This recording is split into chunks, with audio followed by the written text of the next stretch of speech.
gelombang spektrum matahari cocok dengan corak hijau biru.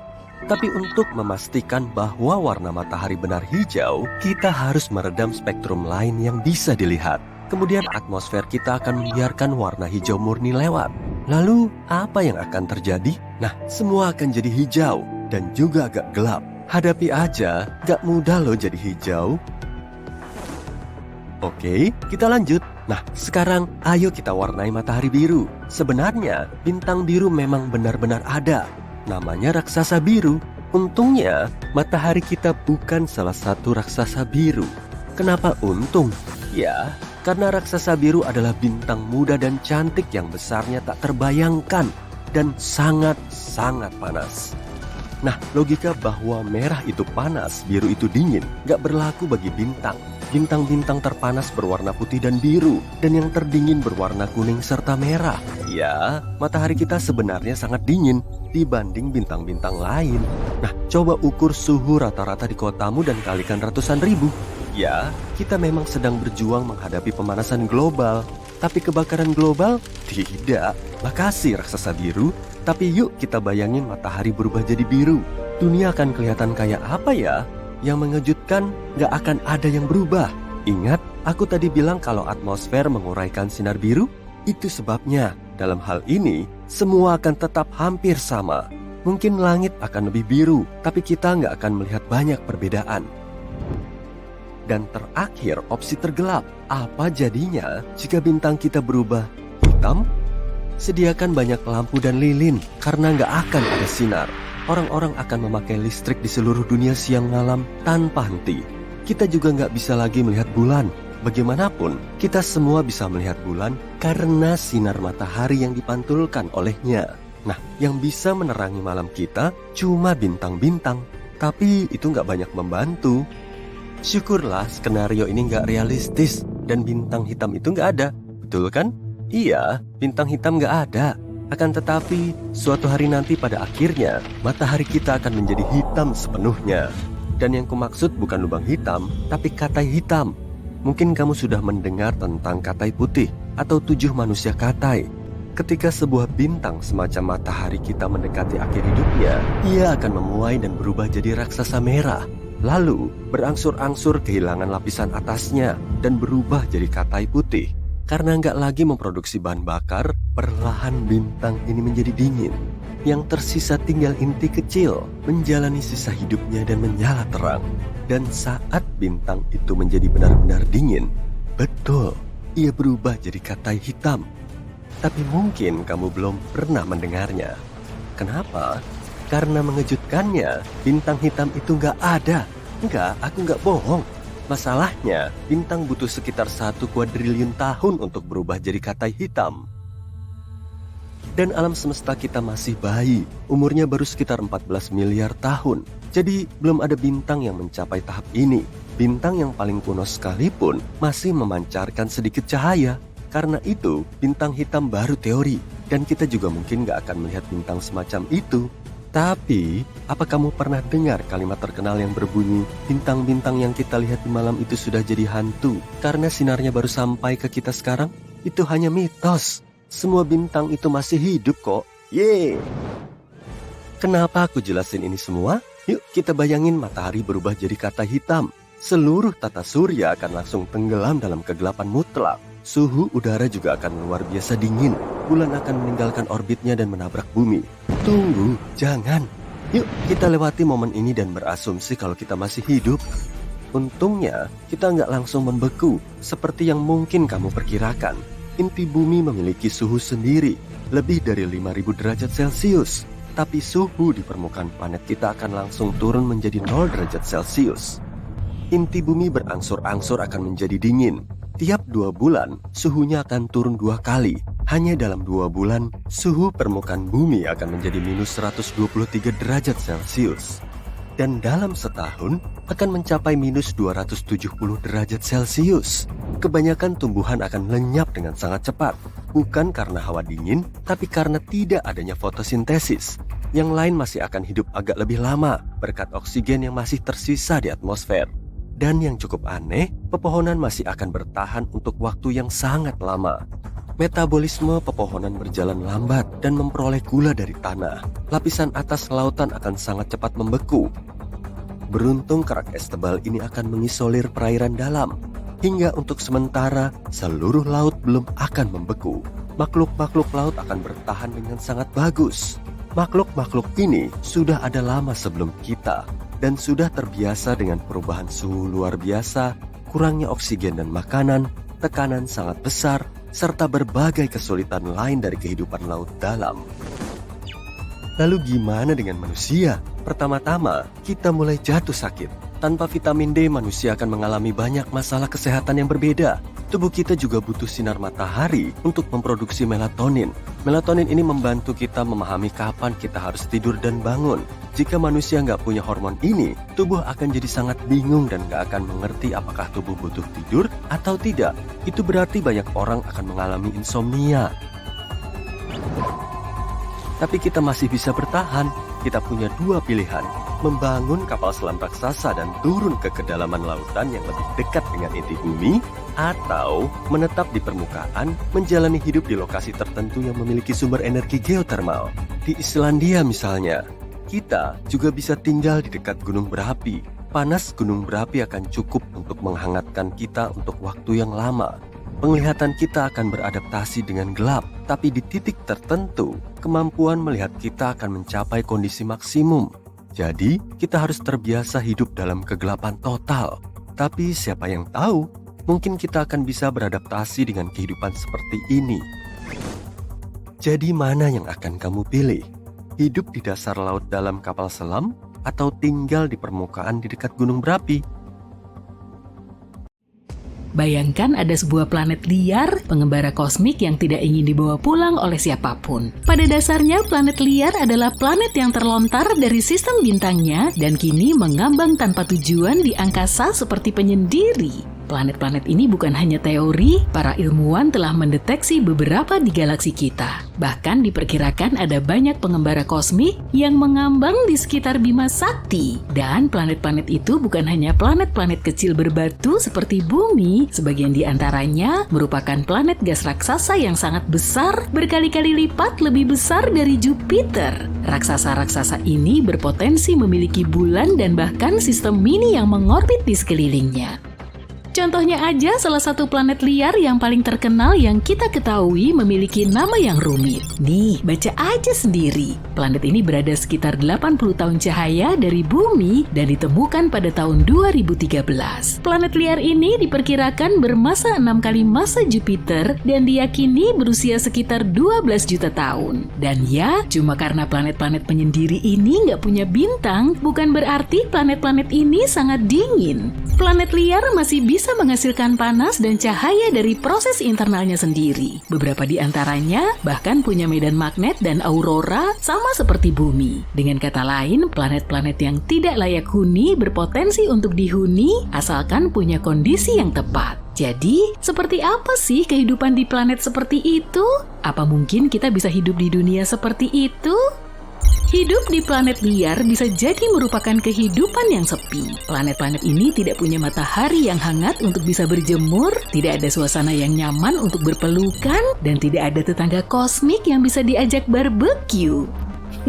Karena itu kita harus kreatif, kita mulai dengan masalah yang paling jelas, kita akan kesulitan kalau tanpa cahaya dan panas. Jadi, gimana cara mengatasinya? Kita mungkin harus mempersiapkan beberapa pemanas ruangan yang bagus dan mengenakan pakaian luar angkasa yang modis dan super hangat. Atau kita bisa menemukan cara baru untuk menghasilkan listrik tanpa bergantung pada tenaga surya.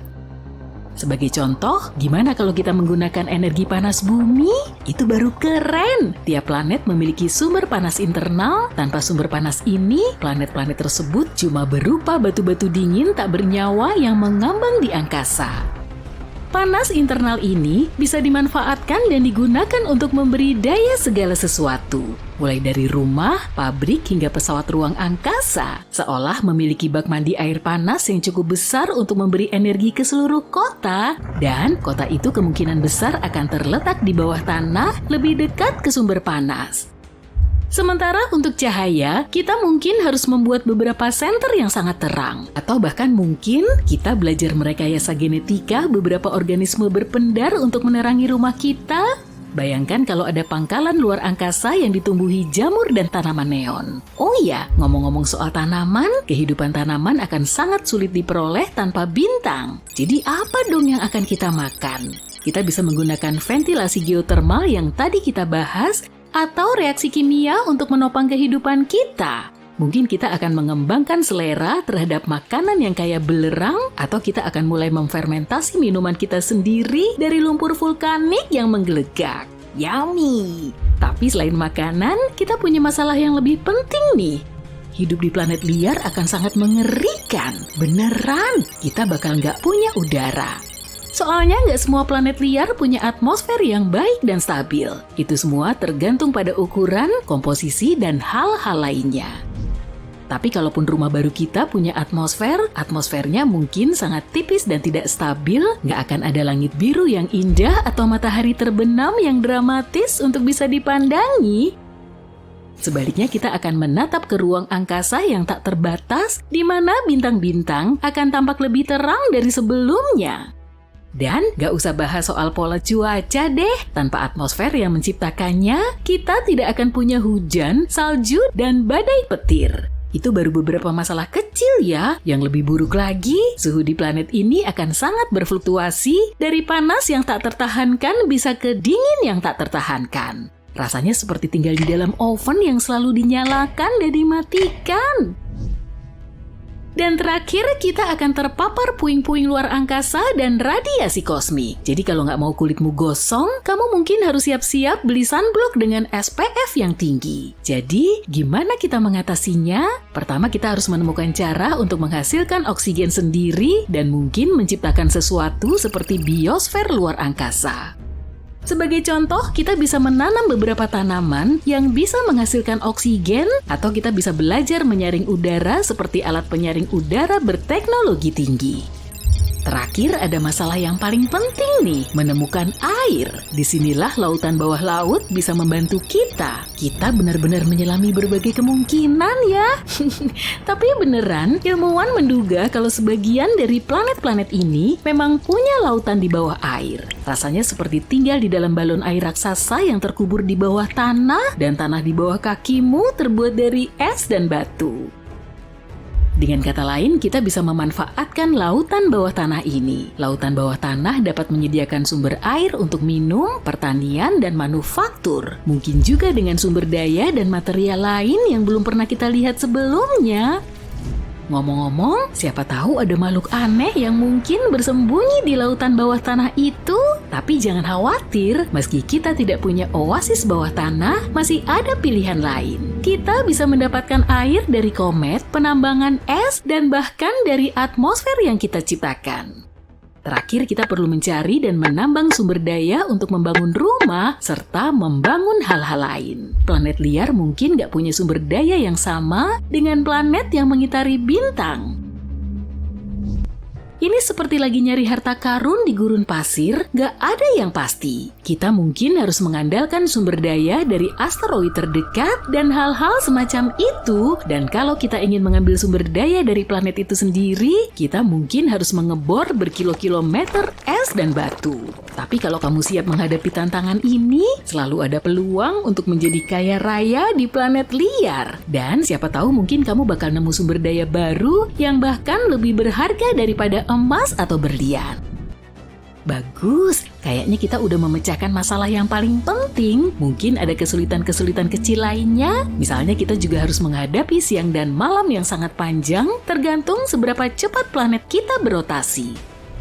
Kita juga nggak akan punya siklus siang malam yang normal dan teratur. Rotasi planet kita bisa sangat tidak terduga. Mungkin kita akan mengalami malam yang sangat panjang selama berminggu-minggu, diikuti dengan siang yang panjang selama berminggu-minggu yang bisa mengacaukan jadwal tidur kita. Kita mungkin harus membuat kopi yang sangat kuat supaya bisa bertahan melewati malam-malam yang panjang dan gelap. Tapi secara hipotesis, kita bisa beradaptasi dengan semua hal ini dan mengatasi semua tantangan.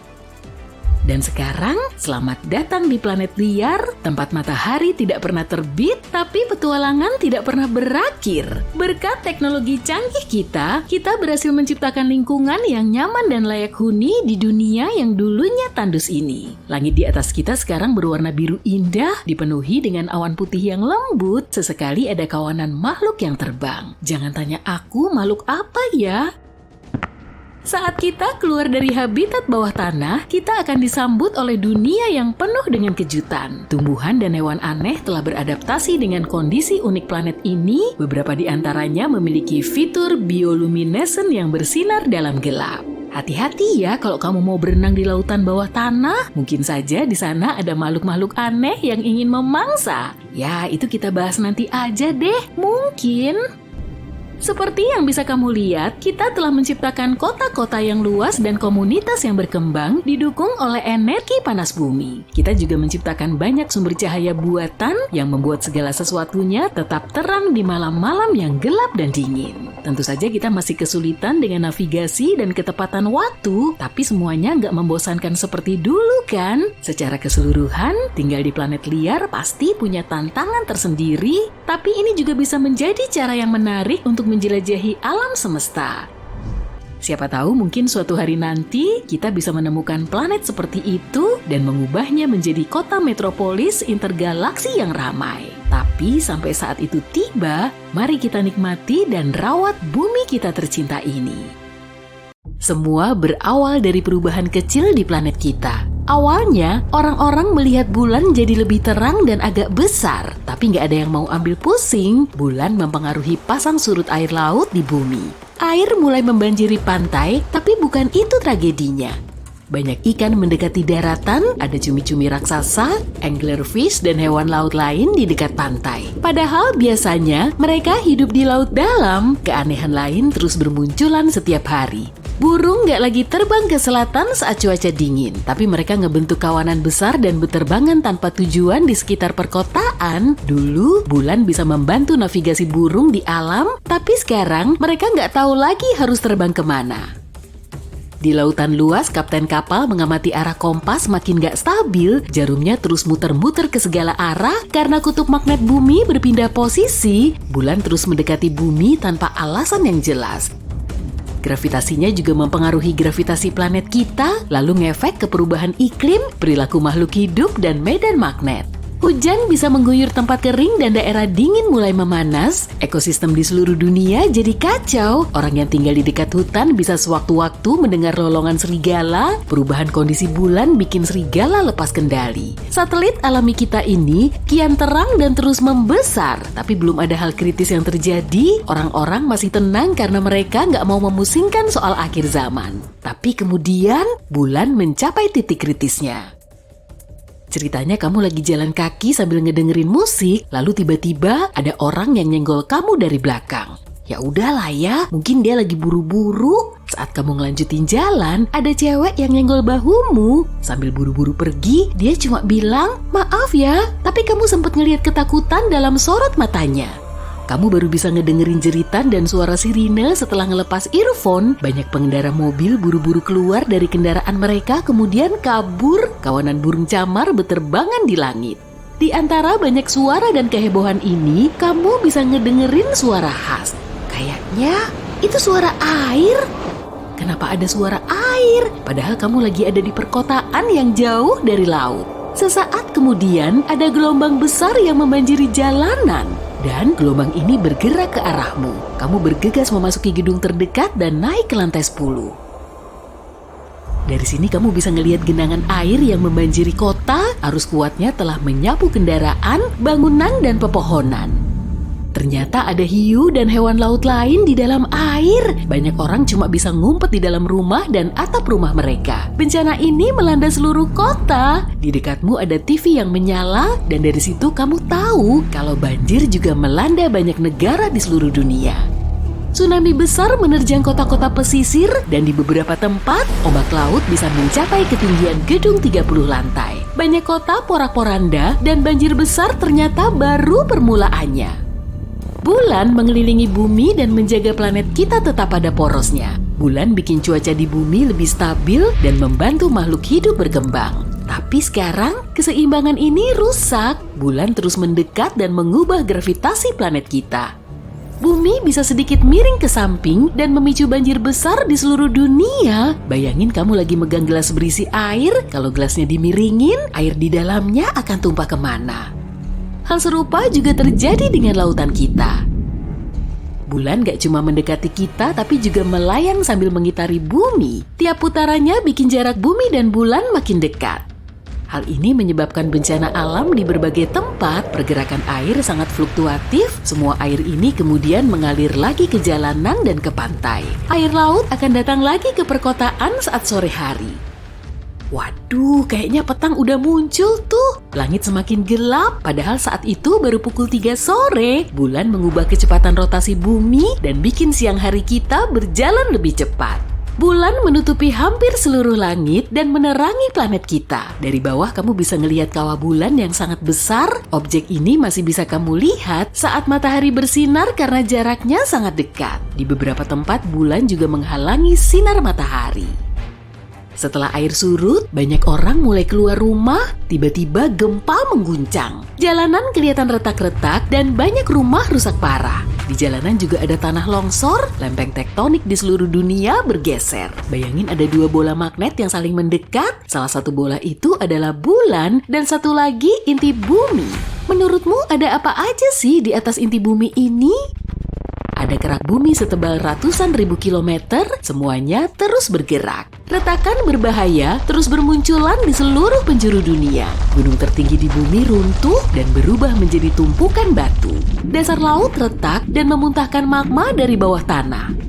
Gunung berapi kembali aktif dan mulai ngeluarin magma. Awan abu vulkanik memenuhi seisi langit, bikin bulan dan matahari nggak kelihatan jelas. Tapi hal yang paling menakutkan masih belum terjadi. Nantinya akan ada tabrakan dahsyat. Bulan melayang-layang sambil mengelilingi bumi seperti bola di kaca bundar dengan lubang di tengahnya. Gaya ini menggerakkan awan ke seluruh bumi.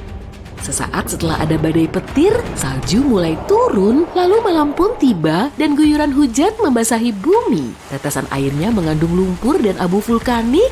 Manusia menjadi sulit bernapas tanpa bantuan masker gas.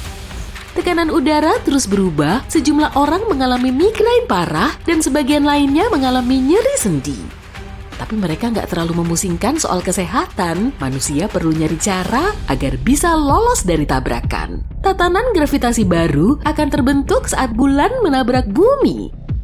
Daratan akan berubah bentuk, ada yang menyatu menjadi daratan raksasa, dan ada juga yang terbagi menjadi daratan kecil. Energi yang dihasilkan dari tabrakan ini bisa ngebakar semua oksigen di atmosfer dan bikin bumi kita nggak layak huni. Berlindung di bawah tanah juga nggak bisa, karena gempa bumi berasal dari dalam sana kan? Lalu, manusia mulai memanfaatkan waktu berharga mereka bersama keluarga dan orang terkasih. Bulan terus mendekat, posisinya saat ini cuma sejauh stasiun luar angkasa internasional. Seluruh langit tertutup oleh bulan, banyak kota tersapu oleh ombak. Tsunami yang tingginya berkilo-kilometer memusnahkan daratan dan jutaan ton magma menggempur lautan. Miliaran liter air menguap begitu aja, uap air naik ke udara, bercampur dengan abu dan mendera bumi dalam bentuk awan kumulus raksasa. Kamu mulai menerima kenyataan bahwa bumi dalam kehancuran total. Tapi bulan kita ngeliatin keanehannya lagi. Di permukaannya ada retakan raksasa. Dan perlahan bulan terbelah menjadi 2 bagian. Kedua bagian ini hancur jadi bongkahan besar. Bumi kita nggak punya satelit alami lagi. Di angkasa cuma ada bongkahan antariksa. Tapi kenapa hal ini bisa terjadi? Ada celah di sekitar planet kita yang disebut dengan Ross. Di sini gravitasi bumi lebih kuat dari gravitasi bulan. Artinya, gaya yang membuat bulan utuh lebih lemah daripada gaya destruktifnya. Orang-orang bersorak gembira. Batas Ross bisa nyelamatin planet kita. Bulan gak akan nabrak bumi, tapi hancur menjadi bongkahan, lalu ngebentuk cincin di sekitar bumi. Planet kita menjadi kelihatan mirip Saturnus. Sabuk batuan bulan mengelilingi bumi. Bongkahan besar ini menghancurkan semua objek yang menghalanginya, termasuk serpihan antariksa. Satelit nggak bisa berfungsi lagi, manusia kehilangan alat komunikasi dan navigasi. Kita harus memakai peta kertas lagi. Bulan menahan orbit bumi pada sudut tertentu sebelum kejadian ini, dan sekarang kemiringannya telah berubah. Sebagian sisinya menjadi lebih dekat ke matahari dan sisi lainnya semakin gelap. Kutub utara dan Arktik bisa berubah menjadi gurun gersang, khatulistiwa tertutup es, musim dingin dan musim panas bisa berlangsung selama bertahun-tahun. Serpihan bulan melayang-layang di sekitar bumi, tapi ada yang jatuh ke permukaannya. Hujan meteor bulan bisa merusak pemukiman dan ninggalin kawah raksasa. Semua peristiwa ini menyebabkan kehancuran masif. Dan kita baru bisa beradaptasi dengan dunia baru ini setelah ratusan ribu tahun. Udara tiba-tiba jadi dingin. Suhu sekitar langsung ngedrop ke bawah 0 derajat Celcius. Tubuh seketika menggigil meski salju nggak terlihat turun. Embun beku muncul di tanah, rumput, dan pepohonan. Es segera mencair, memenuhi cekungan dan membentuk perairan. Orang-orang yang masih kedinginan mulai mendongakkan kepala ke angkasa. Mereka mau mastiin kalau ukuran matahari memang 2 kali lebih kecil dari biasanya. Sang surya jadi kelihatan mirip bintik kecil di kejauhan yang nggak bisa menghangatkan bumi. Parahnya lagi, batuan besar dari langit terus melesat ke orang-orang yang ketakutan ini. Tabrakan dengan benda langit sebesar itu pasti akan merusak bumi. Oke, sekarang kita balik ke kenyataan ya. Bumi menempati posisi yang pas di tata surya kita. Jaraknya nggak terlalu dekat maupun terlalu jauh dari matahari, sehingga suhunya bisa ditoleransi dan nyaman bagi kita. Planet kedua dari matahari yaitu Venus. Para saintis sering menyebutnya sebagai kembaran jahat bumi karena suhunya sangat panas dan gak memungkinkan adanya kehidupan.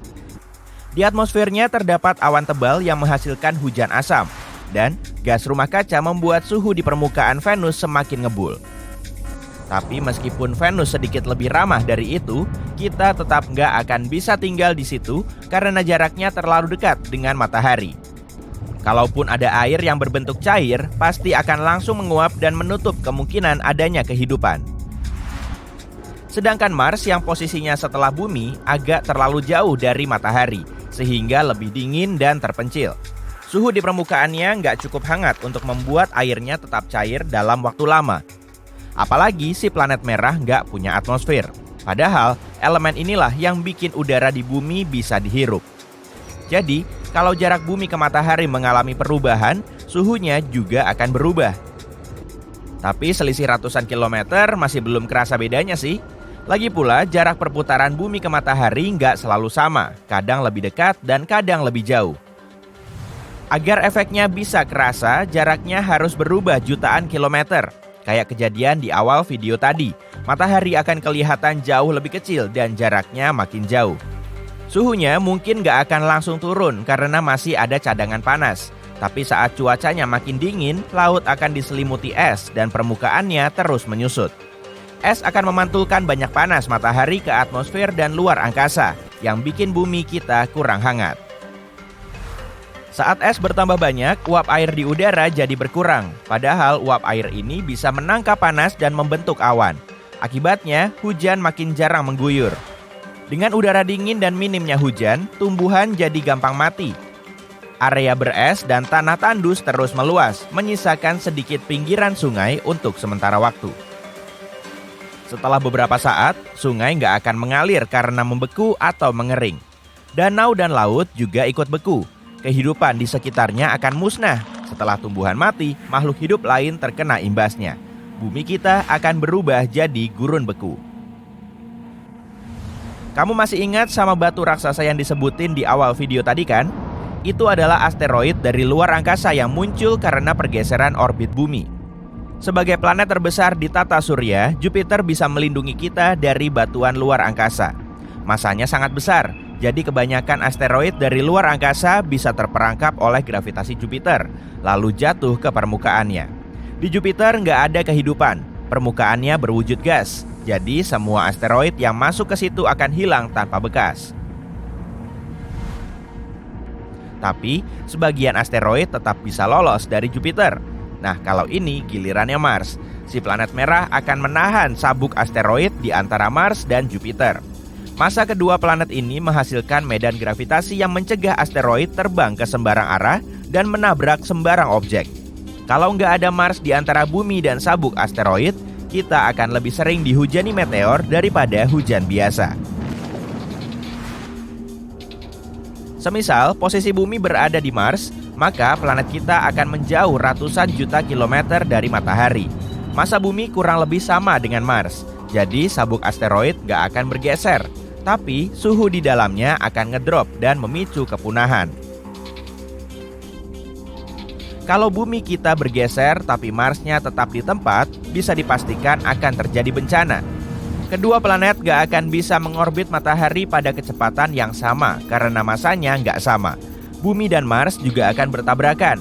Kalau dilihat-lihat dari kecepatannya, kedua planet ini akan hancur dan mungkin akan menghasilkan sabuk asteroid baru di tata surya kita. Kalau bumi mendekati matahari, kita nggak akan bisa apa-apa lagi. Selain besar, matahari juga panas dan nggak bersahabat. Panasnya akan melelehkan gletser di bumi dan menaikkan permukaan air laut secara drastis. Air akan langsung membanjiri sebagian besar benua dan daratan semakin menyusut. Artinya, penyerapan panas terus bertambah sehingga menyebabkan kenaikan suhu. Perairan luas juga cepat menguap, lalu melepaskan banyak uap air dan karbon dioksida ke atmosfer. Karbon dioksida adalah gas rumah kaca yang menyerap panas dan uap air. Kedua zat ini akan menjebak lebih banyak panas matahari dan membentuk awan tebal. Kondisinya mirip banget kayak di Venus, tapi tanpa asam. Lapisan awan tebal ini juga bikin planet kita semakin panas. Pada akhirnya, seluruh permukaan bumi akan terus memanas, hingga kebanyakan makhluk hidup nggak mampu bertahan. Hanya segelintir makhluk hidup tahan banting yang bisa bertahan di suhu setinggi itu. Misalnya, hewan gurun. Hujan tetap akan turun sih, tapi nggak bikin suhunya dingin. Tumbuhan akan sulit beradaptasi di lingkungan baru yang bersuhu panas. Tumbuhan di daerah dingin akan cepat layu, kemudian mati, dan akhirnya tumbuhan yang hidup di daerah beriklim sedang sampai tropis juga ikut mati. Bumi akan berubah jadi bola batu yang tandus lagi, tapi kali ini oleh panas. Jarak bumi ke matahari, kemiringannya, kecepatan rotasinya, orbitnya terhadap matahari, dan bahkan kehadiran bulan sebagai satelit alaminya sangat penting bagi kehidupan di bumi. Kalau bumi nggak sedikit miring ke matahari, Khatulistiwa bakal panas banget dan kedua kutubnya bakal dingin banget. Musim juga nggak akan berganti. Yang ada cuma musim panas dan musim dingin berkepanjangan. Planet kita mendapat panas secara merata dari segala sisi dengan kemiringan dan rotasinya sekarang. Jadi mirip kayak barbeque yang lagi dipanggang. Saat salah satu sisinya menghadap matahari, sisi lainnya gelap dan dingin. Kalau nggak ada perbedaan siang dan malam, kita mungkin cuma bisa menempati beberapa area dengan senja berkepanjangan. Bayangin aja, hidup tanpa matahari terbit dan terbenam, pasti bakal suram banget. Bumi sudah bikin kita nyaman dengan kondisi normalnya, iya kan?